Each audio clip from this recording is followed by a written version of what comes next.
Hello and namaste to all the students. Once again, I am back with grade 6 students taking the initiation of social studies for today's session. I would like to welcome to all the students, especially focusing to the grade 6 students. I am here with one new topic today. And today basically focusing to the one of the unit, that is unit 2. We are going to deal with one of the topic from the same unit, that is an infrastructure of development, that is education, or simply the topic goes with education and infrastructure of development. And in today's session we will be going for what is education, what are the different importances of education, and how was the educational system in the history or historical periods of Nepal, and even we will be trying to explore two different types of educational system occupied or prevailed in our country. Beside that, if the time limit will not be crossed or if the time remains, we will also go for some of the assignments too.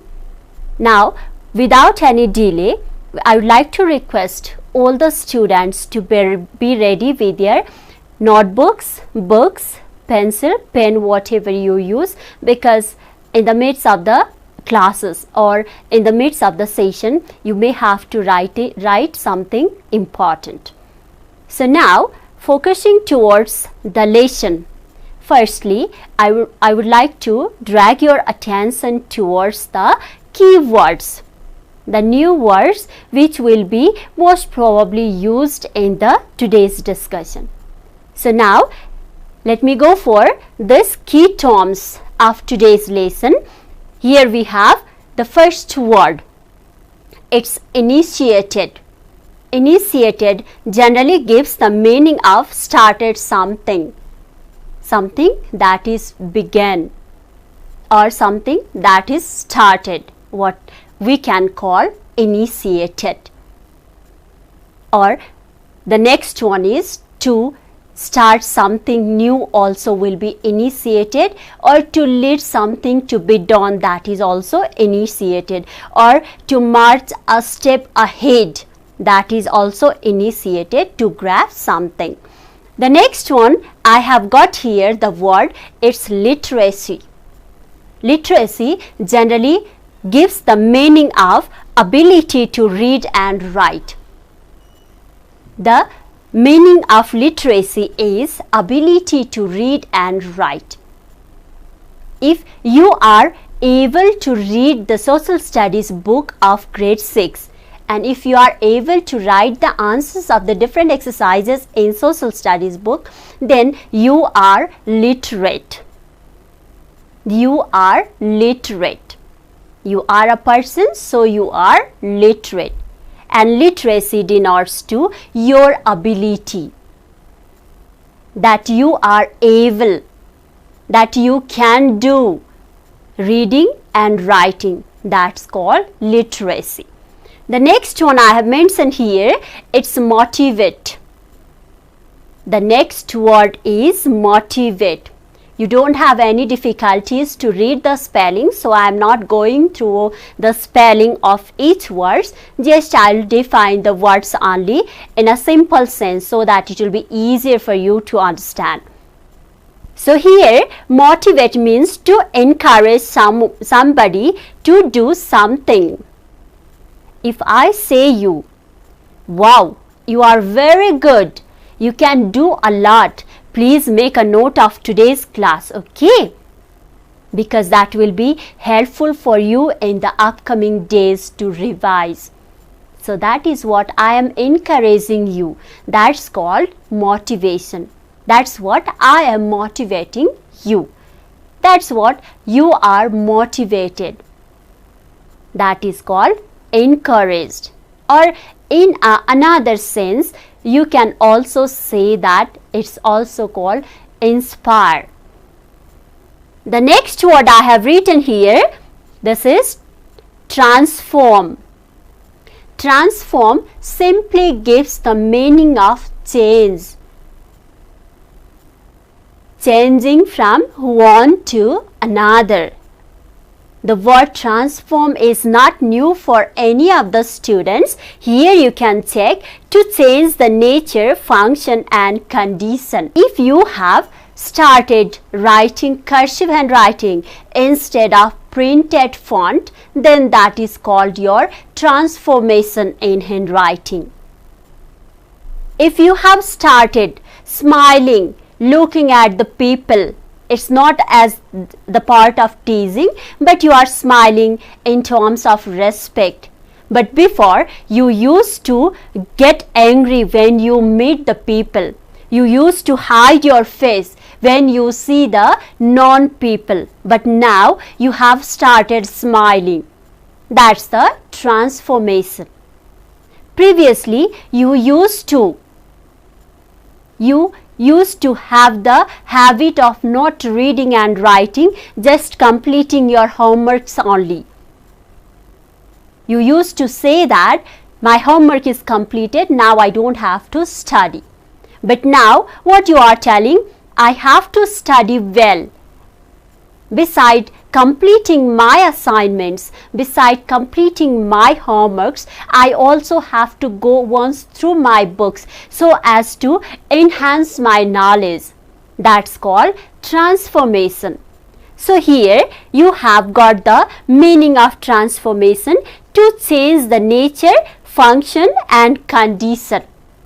That's called transform. Now the next word, it's at last here but not the least one, tremendous. This also might be heard by most of the people or most of the students regarding the word tremendous. Tremendous means very great in amount, scale or intensity. If I have got A+ in my examination, it's also you as well. If you have got A+ in your examination, then what could I say there? You have got or you have achieved tremendous success. Tremendous, a very great success. It's called intensity. So that is what we can call tremendous. So these are the key terms that we are going to use in today's discussion as well. So we got the meaning also, so that it will be easier for every student to understand the lessons well. Now moving towards the topic for today. Education simply gives the sense of knowledge. It's connected with our knowledge. Like, if all the students are able to study their book, either their textbook or other different references books, that's their education. If they are able to cook food, in a sense of your practical work, you are educated. If the students, they are able to respect their parents or their elders, and if they dare to love all the juniors, then that's their education. Do you know, children, education goes in two different ways. The first one is theoretical knowledge, that is based on education, and the next one is practical knowledge. Theoretical knowledge refers to your book's knowledge, the knowledge you have acquired from the different subjects. Like right now we are studying social studies, that's your knowledge. I am providing some different types of information related to education today in today's session. That's your theoretical knowledge, because you are getting the knowledge from your book. But in terms, if you are imparting your knowledge, like however, if you are going to spare your knowledge of today's session to other people, that's your practical knowledge. Theoretical knowledge and practical knowledge, that basically goes along with the education. Do you want to get the complete meaning of education? Okay, you can see on your TV screen as well. Education is the process of imparting and acquiring knowledge or ability. Education is the process of imparting and acquiring knowledge or ability. It's the most important or most essential infrastructures of development. Education simply gives the meaning of knowledge, but rather than that, if we get the knowledge from somebody and if we give the knowledge to somebody, that's what we call education. Education is one of the backbone of each nation. If the people in the nations are educated, then there won't be any difficulties in developing the country or developing the nation, because education creates, and educated people creates lots of ideas. They generate the easier and faster ways to how to develop the country. Like you have seen, a doctor treats the sick people.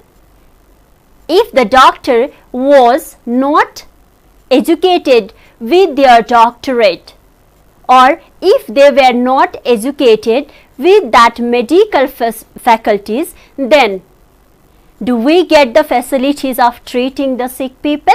Obviously not. But if we get the people treated earlier or easier and faster, then what would happen? Then the people would be healthy, and healthier people would be helping in the development of the different sectors. If you can take the example of an engineer. Engineer is one of the profession.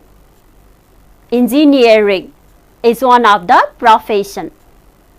If there were no engineer, if the people were not educated in the field of engineering, then how would it be possible for a country to find out the modern bridges? Roads would not be constructed, and the different buildings were also not being constructed easily. So that is what we can call the education is one of the backbone of nation.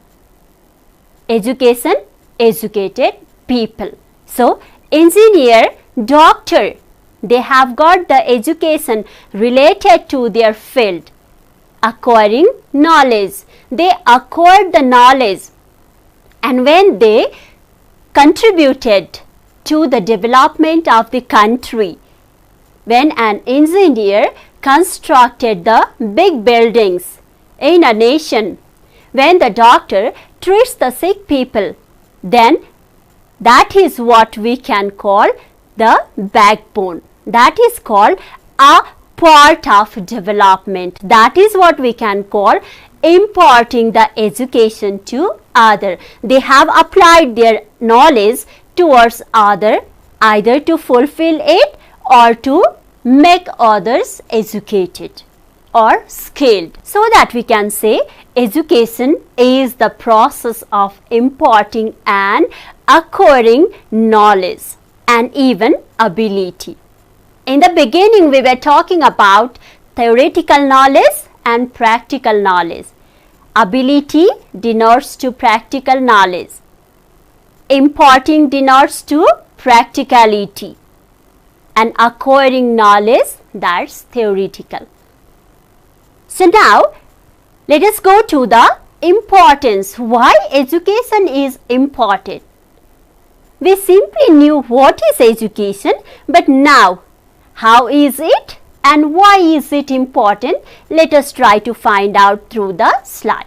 The first one, importance of education, is written there or given there to all the students, that is development of an individual, society and nation. The most important part for education or of education, that is education helps in the development. Earlier I have given you the example of a doctor and an engineer.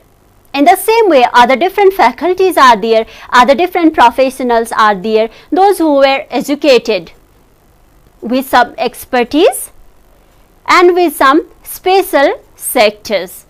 They are helping in a different ways so that they are developing themselves. They have become professional. So, professionalism is developed there, and beside that they are helping the nation in a direct and in an indirect way. So that we can say education is helpful, is important for the development of a person, himself or herself, and even the society, and after that nation.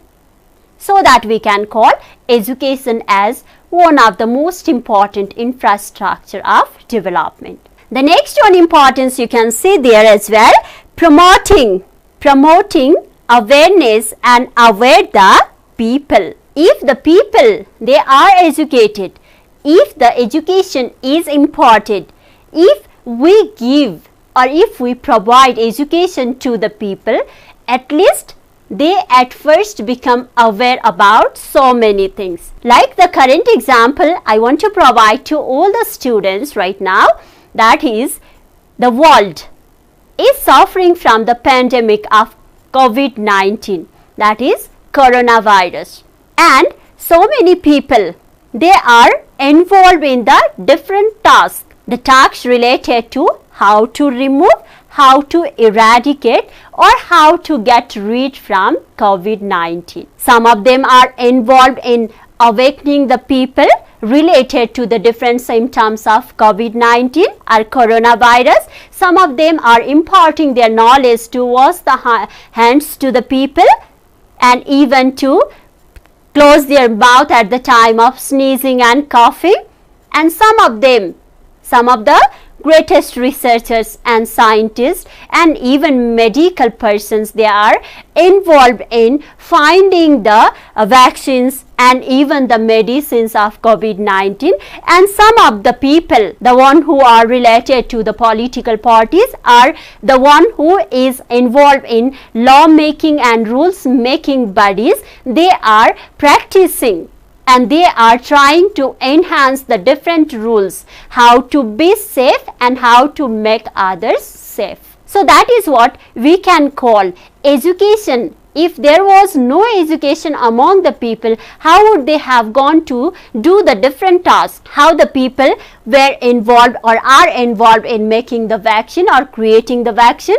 How could the people be able to awaken other people regarding how to be safe from COVID-19, or how they would be involved in finding the different symptoms and providing the necessary options and precaution to the people. So that is what education only was there so that it was able or it was in process. So we can say education is important to promote awareness and even to aware other people. The next one importance is there, babies, that is, it imparts knowledge to different people contributing to the development. I don't have to say much here because I have given the example of a doctor and an engineer already. The teachers are also there. Teacher teaches the students, and the same students to whom the teacher has imparted the knowledge, they would be another one professional. The next one is there we have, it enables us to lead a good and happy life, to be happier, to balance each and everything in our life. We have to get the knowledge, we have to be educated. Here in the midst of this, I would like to provide you an example of Japan. You have heard the name of Japan as one of the most renowned country in the sectors of industries and in the sectors of technologies. In the earlier days or in the past, Japan was not like this. That is the most inspiring things or most inspiring lesson to all the people and even to all the nations, that till 1960s the per capita income of Japan was less than Nepal. Japan then paid much attention to the development of education, and it made tremendous progress in producing skilled human resource. Japan developed itself as one of the industrialized country with big economy. This is what the most inspiring lesson to all the nations, and that is also the consequences we could prove education is the most. Now let us go to how was the educational system in the history of our country. In the historical ages or in the past many years ago, the educational system of Nepal was not like this. However, we are getting the different universities, different schools with high level and different colleges. In the past, there wasn't. The most prevailing one of the educational system in the history was Gurukul system. In Gurukul system, the children were taught religious, social norms and values, educational skills, etc.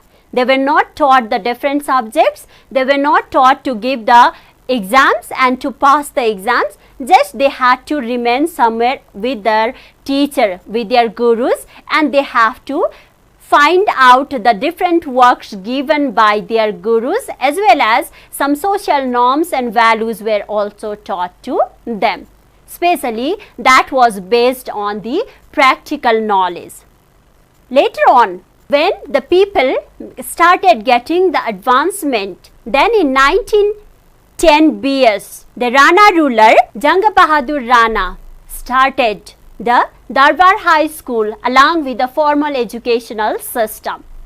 Remember, formal educational system. There are two different types of system still prevalent in our country, that is formal and informal. Formal consists of the education given in the colleges and university. Informal education is not related to the universities and colleges. They are given by some of the organizations or some of the people starting by their own or getting the authority from others too. And in terms of formal education, we don't have to discuss more because we know, and we are also getting the formal educations right now. But in informal education, there are four different types or kinds of educations provided to the people generally in the different sectors. If you are ready to learn, you can check it in slide as well. That was the first type of education, that is informal education. It's child education. Child education for the underprivileged children, those who cannot go to school easily or those who do not have the access of schooling. They are getting the child education. The next one is there, it's adult education, the one who is above 25 to 30 years and those who have not collected their schooling and college knowledge. They are getting the different types of education to enhance their skills and ability. Beside that, we have women education. Women education is basically focused on empowering the women in the different fields that doesn't go along with the basic knowledge of book, but they will get the skills and different trainings. And the next one is there, it's a special education. Special education is a type of education which is provided to the physically disabled or differently able students only or the people only. So these are the different types of educational background or educational system prevalent in our country. Hope all the students have enjoyed today's class and they have got some types of knowledge related to education and it's important. And then beside that, I just want to get the attention of all the students right now for a few minutes to get the project based assignment for today's class. It's all about meeting your relatives or the neighbors, those who are educated, finding their names, age and their educational qualification along with the different skills. So hope all the students will be doing that, and we are running out of our time. So thank you so much for today. Hope to see you in the next class. Thank you so much.